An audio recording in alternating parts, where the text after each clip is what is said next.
You're watching the News Hour. Let's return to the search for the missing submersible. The US Coast Guard has said that a debris field has been found by a remote underwater vehicle in the search for the missing Titan submersible. David Mearns is a rescue expert, and also, David, you knew two of the men on the submersible, Hamish Harding, and also the pilot, P.H. Nargelet. Well, my thoughts are with you. Well, thank you. Because this looks to have been a catastrophic event. Apparently so. They don't use phrases like debris field unless there's no chance of a recovery of the men alive. A debris field implies a breakup of the submersible, and at that depth, because we know that they lost communications with it at about 3,300 meters. Titanic is just 3,750. So that really sort of indicates what is the worst case scenario, which is a catastrophic failure. Generally, that's an implosion. The only saving grace about that is that it would have been immediate, literally in milliseconds, and the men would have had no idea what was happening. That was my fear on Monday morning. Was it? When I got the call at 7 o'clock that Hamish was missing in a submersible, and then they told me where it was, the dive on Titanic. It was the first dive. That's a bad sign. That it was on ascent, that's a bad sign. And where comms were lost. So my worst fears, as of Monday, have now been realized.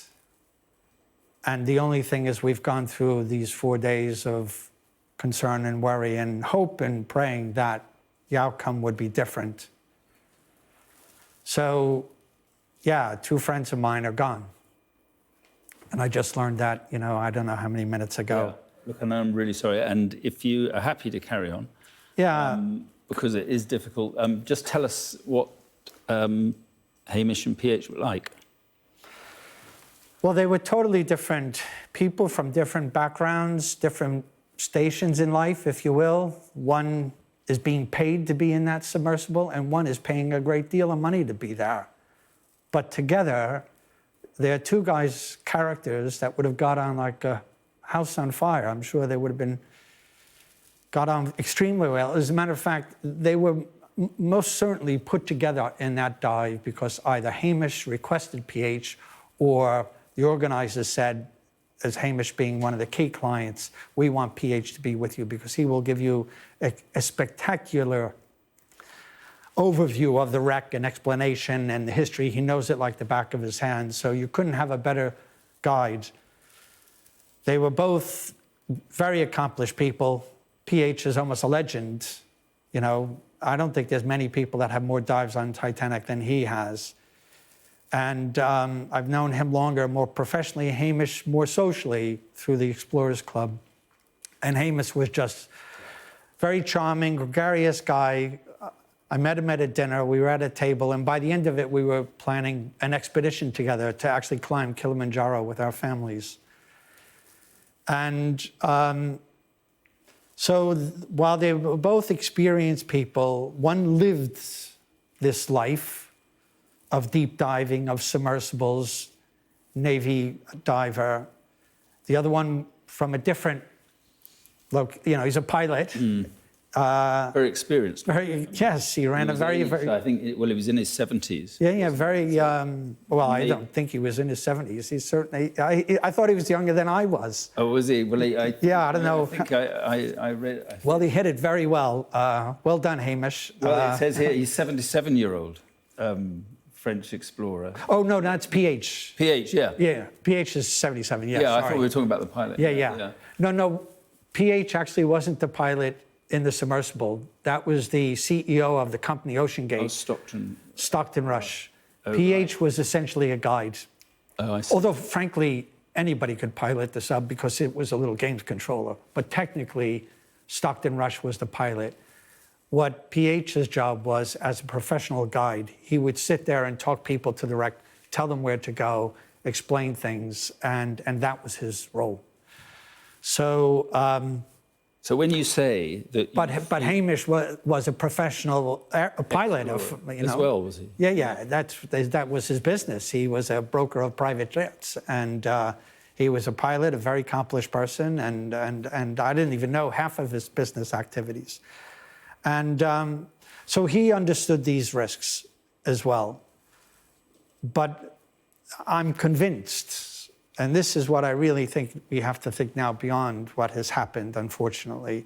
I'm convinced that both of those men got into that submersible on Sunday without any thought in their head that this could possibly happen. Well, I was going to ask you about that, because you said just a little earlier that it was what you most feared, this sudden sort of catastrophic event. Why did you fear that? What was it about the vessel, or what was it about the construction of the vessel that led you to fear that?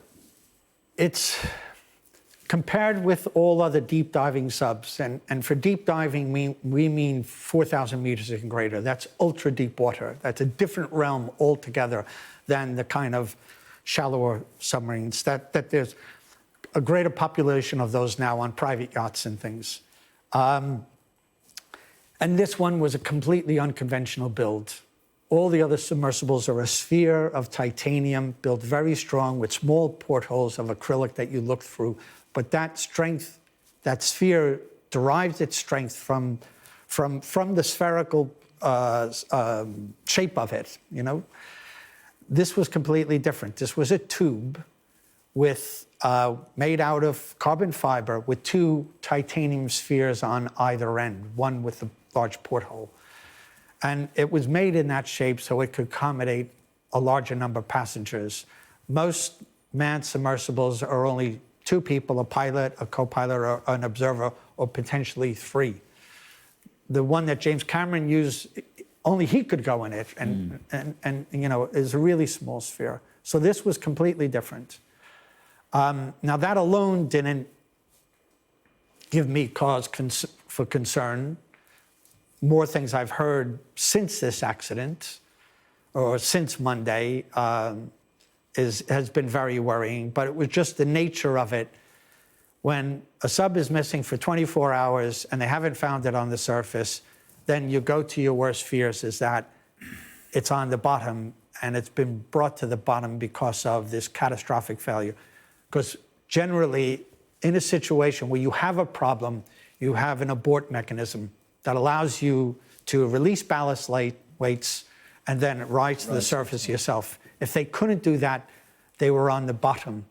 And in that situation, it's more likely that the scenario that's played out today is what happened. And you work in recovery. I mean, this is your business. I'm a search and recovery expert. I'm mostly finding film shipwrecks, but I've done aircraft throughout my career. But the main thing is the people work in the deep ocean. Everything that you build has to be resistant to pressure. The killing force in the deep ocean is the combination of the pressure and the water. So any electronics, anything has to be in a pressure-resistant structure or in one that is filled with oil. So we all know about it. And when we build ROVs, of which my companies have done that, if you get your sums wrong or you don't do your testing right, you have this kind of failure, a catastrophic implosion. Yeah. I mean, and we have to say that there had been warnings. There were... That's what we're learning now, with more people coming, yeah, sadly, out of the woodwork a little bit too late. Because while there has been warnings, this expedition went on.